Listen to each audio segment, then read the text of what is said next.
Or as Charlie Pierce calls her, the Sheriff of Fabulous on Brian Williams last night. Good morning, Jill. Hi there, how are you? And thank you for giving me that wake-up call. I love your sheriff pin because we need a new sheriff in town. Bill Barr must go. Exactly. Congratulations on the book. That's so exciting. Go get Watergate Girl. It is already #1 bestseller. Recommended by Oprah. That's the most amazing thing of all. I mean, it's gotten great reviews. I'm so pleased from the pre-publication reviewers, and then to be on Oprah's list of books to read. Wow. You know what? I can only imagine that means you're going to, in addition to Jan Schakowsky this year for the July 11th Chicago Sexy Liberal, you'll be bringing your new best friend Oprah with you on panel. Well, sure. Yeah. All right. I actually did get to meet her once. Did you? When she was first starting out, emceed an event that I was chair of for the Chicago Network, which is a wonderful group of women who are at the tops of their careers in the Chicagoland area and part of a national network, an international network, the International Women's Forum. Wow. I met her, too. I worked for her on Oxygen. I met her, and you know what I said? Really? I said, "Phenomenon," or some word that sounded like that. But, yeah, it's kind of overwhelming. Jill, okay, where do we start? I keep saying, for us lay people, I don't know if we understand the depth of how unusual and how critical and what a crisis we're in that 2,000 prosecutors, I believe including you, have now signed this letter asking Barr to resign. This emergency judges meeting. Talk to us about all of this, is what people are calling a break glass moment for the justice system.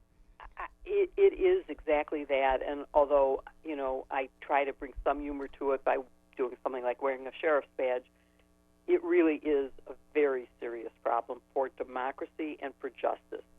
If the president can pick who he wants to prosecute and can pick who he does not want prosecuted, or who he wants, despite the fact that a jury convicted them and that they were eligible for a 20-year sentence, wants them to be out in no time at all because they're his political friend, that changes democracy. That's not what you expect in a functioning democracy with a system of justice that's supposed to be impartial. So it is quite appropriate for the president to set policy guidelines for the Department of Justice by saying, as he has, go after immigrants. Because I want to make sure that our immigration laws are fully enforced. So enforce those laws. Spend time and money on that. Do not spend money on polluters, because I don't care about pollution. But he can't say, go after polluter number 1 and skip polluter number 2. Right. Because that is what's the problem. He cannot, he should not. It's been the practice in America forever, and there's a long history of special prosecutors being brought in to handle cases where there is a conflict for the Attorney General. But I think we're at a point now where the founders never envisioned that someone would so blatantly disregard standards, norms, and laws in the way that has been going on now, that we can't live with, number one, the Office of Legal Counsel opinion saying that the president cannot be prosecuted, suggesting that he could be impeached, because now you have a total inability to impeach because of the political makeup of Congress. And that leaves the president completely unaccountable. Yeah. Well, as you said, you're proud to be one of the signers of the letter that said, in part, Barr's actions in doing the president's personal bidding speak louder than his words. These actions and the damage they have done to the Department of Justice reputation for integrity and the rule of law require Mr. Barr to resign. And it just gets worse, Jill. Did you see this morning? This morning, Barr attempted to block a U.S. prosecution of a Turkish bank last year after President Erdogan asked Trump for help in the matter. He personally attempted to head off prosecution of Halkbank, am I saying that right, in a suspected multi-billion-dollar scheme to evade sanctions against Iran. He reportedly tried to steer a settlement that would have allowed the bank to dodge an indictment shortly after Erdogan pressed Trump for help last spring. Barr ultimately failed to stop an indictment. However, thank God for the moment, the rule of law is holding in some places. The U.S. attorney in SDNY insisted on criminal prosecution. After Erdogan pressed Trump for help in April, the president told the Turkish leader Barr and Mnuchin will handle it. I mean, Jill, the corruption here goes so many layers deep. John Bolton, disgrace that he is, expressed concerns last year that Trump was doing personal favors, right, for autocratic leaders. Right. And this is just not tolerable. This is not a political issue. This is not, I like Trump or I don't like Trump. This is not, I'm going to vote for Trump or I'm going to vote for someone else. That's not the issue. The issue is, can any president, including this one, be allowed to disrupt our system of impartial justice? If we don't have impartial justice, then you have a total dictatorship that's based on the dictator's whims, not on the rule of law. And there's no predictability in that. There's no safety in that. It is really, it's really wrong. And so I can't urge people enough. Right now, unfortunately, there isn't a really good solution. I mean, impeaching Barr, maybe, but it's not going to, he won't actually be removed because, once again, you have the Republicans saying, I don't care what the facts are, I don't want the evidence, I'm going to make sure he's acquitted, I'm working with the defense team. We'll have a repeat of this all over again. So we as Americans must remove the Senate Republicans and make sure that the Democrats have some ability to conduct a fair and impartial trial to determine what the facts are. We haven't heard both sides of the case, although if there was another side, I think that we would have heard it, and so far we haven't. But there doesn't seem to be a very good option except elections. Well, Jill, I think it was Glenn Kirshner told us yesterday that the courts are holding for now. I mean, you tweeted the Federal Judges Association calls emergency meeting today after DOJ intervenes in Roger Stone case. You said, I'll be watching what comes out of this, also watching the conference call scheduled today in the Stone case by the judge. So what do you make of all that?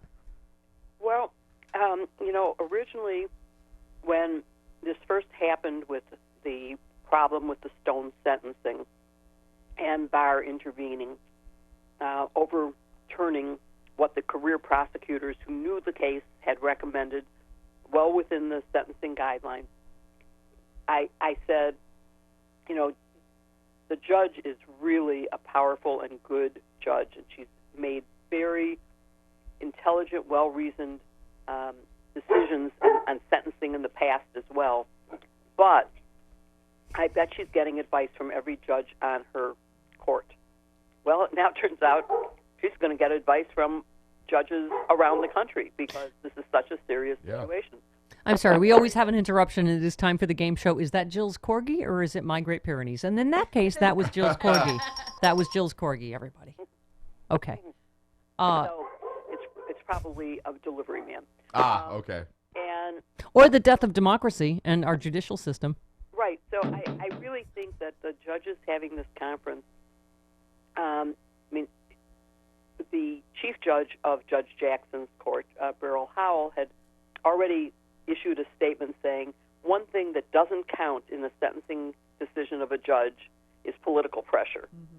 So that's an unusual act by a judge to do that, but was called for in this situation where there's such a direct and blatant attempt to influence the judge in a way that is just not appropriate. And, the suspicion is that the conference call about the Stone sentencing has to do with the political pressure and trying to find out, what exactly that was all about, and to probably try to find out why the 4 prosecutors assigned to the case all resigned from the case, and one even resigned from the entire Department of Justice. And Trump this morning, Jill, going after the judge, going after the jury foreperson. Yeah, the whole Mueller investigation should all be thrown out. I mean, obviously this was a head fake by Bill Barr. Trump is not stopping anything, including tweeting, right? Yes. Well, I mean... Uh-oh. Oh, no. Oh, no, the corgi chewed through the line. Oh, no. Oh, no. Jill? No. Oh, that sucks. Hello, Jill. Hello. I think she accidentally hung up on you. I think a corgi. I think that is corgi related. I think you're right. Yeah. That's why the queen got rid of hers. Troublemakers. They're nothing but trouble. They've almost brought down the monarchy, and now where's Jill Wine-Banks? Not there. I had stuff to ask her about the whistleblower testimony.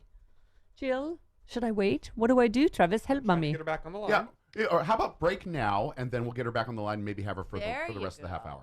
You're not the boss of me. You can't tell calling me her what right to now. do. She's coming right now. It's time to break right now. I got something for you in my mailbox. Uh-huh. Go see. She's also got to go to MSNBC later, so she might need to wrap up with us. Yeah. Oh, there's okay. that. Oh, I thought you meant me, not me. I'm Yeah. not invited. Oh, Yeah. Jill is have to go to MSNBC. Right. She's not there yet. Okay. Oh, sorry. She's being... All right. being Fine. called. Fine. Talk amongst yourselves. Hello. Hello. Hello. Hello. There she is. There she is. All right. Wait, still not there. Oh, There there she you is. go. There you All go. right. There you All go. right. Hi, Jill. Welcome back. Hello. Sorry, I was in an impassioned plea and things went dead. What can I tell you? I think it was a corgi-related incident, but I'm not going to. Okay. Yeah, Let's- the cord. What let's can I talk- say? I- I'm- Oh dear. Jill, I had one more thing I wanted to. yeah, all I was saying was that Barr has done a number of things that he needs to be looked at for. Yeah. Where he's put his fingers on the scales of justice, and no one is supposed to do that. Yeah, absolutely. Well, so speaking of which, the autocracy into which we have descended, senators reviving the fight over the whistleblower complaint at the center of the impeachment. The probe will force senators to decide if and how they speak with the whistleblower, a controversial call that could test the bipartisan reputation of the intelligence panel. So they're talking about calling the whistleblower, right? Senator Burr. And Susan Collins says, I'm very uncomfortable when I hear about investigations of a whistleblower. We have a law that explicitly protects whistleblowers because they perform an invaluable role in exposing wrongdoing in the government. Well, I feel better now because Susan Collins is troubled, Jill, and she may even write a strongly worded letter. But answer me, is this not illegal? I mean, Adam Schiff said repeatedly he did not have direct contact with the whistleblower. He doesn't know the individual's names or the details of the complaint. His lawyer said Schiff had no role in drafting it. He said, I don't know who the whistleblower is. I haven't met or communicated with them in any way. The committee staff did not write the complaint or coach the whistleblower. The committee staff did not see the complaint before it was submitted to the inspector general. In short, the conspiracy theory that the whistleblower colluded with the Intel committee staff to hatch an impeachment inquiry is a complete and total fiction. Well, they're trying to out the whistleblower, which is illegal, and basically investigate Adam Schiff, aren't they? Yes, you have it exactly correct, and there is no there. So what are they actually looking at? I can't, even in my most creative moment, cannot think of a legitimate grounds for investigating. The whistleblower submitted some information that he or she, we don't know Right. what it's a he or she admitted in the thing, this is not my direct knowledge, it has been reported to me that. So he or she was reporting this information, Right. all of which turned out to be accurate. It doesn't matter where he got it from. It doesn't matter, and I'm going to just say he because it's too awkward to Right. or call the person the whistleblower. The whistleblower's credibility is established by the fact that the report was accurate, and there's nothing to be investigated. They investigated the facts. That's what people are supposed to do when a whistleblower submits a complaint. Yeah. Government is supposed to look at whether there is fraud or corruption or mismanagement, something illegal. That's what they do. They did it. And even Republican senators who voted not guilty said, yes, the case was established beyond a reasonable doubt. We don't need any more evidence because it's clear that Donald Trump did what he is accused of doing. So everything was correct. Everything was accurate. This is just harassment. It is intimidation of future Thank you. whistleblowers, Yep. as is the retribution that Donald Trump visited on them by firing Vindman and his twin brother, who had nothing to do with I know. this. Yep. I mean, there's just so many Jill, things that are wrong about this government. Yep, absolutely. Jill, we kept you long. Got to get you to MSNBC. Now, when you show up July 11th at the Harris Theater for Chicago Sexy Liberal with your best friend, Jan Schakowsky, and your new best friend, Oprah, who has recommended your new book, Watergate Girl, is there anything special in your riders that you would like backstage? In In my what? Anything in your rider that you would like backstage, or ask Oprah if there's anything Like- special she needs. I'll have to think about that. Okay. Like no green M&Ms or something Yeah. like that. Only blue. Or a support animal. Oh, Okay, you go. a support corgi. Yes, All we got right. that. All right, love you. Band-Aids. I think Band-Aids. What do you think? No, don't fall again. All right, love you. Goodbye. Thank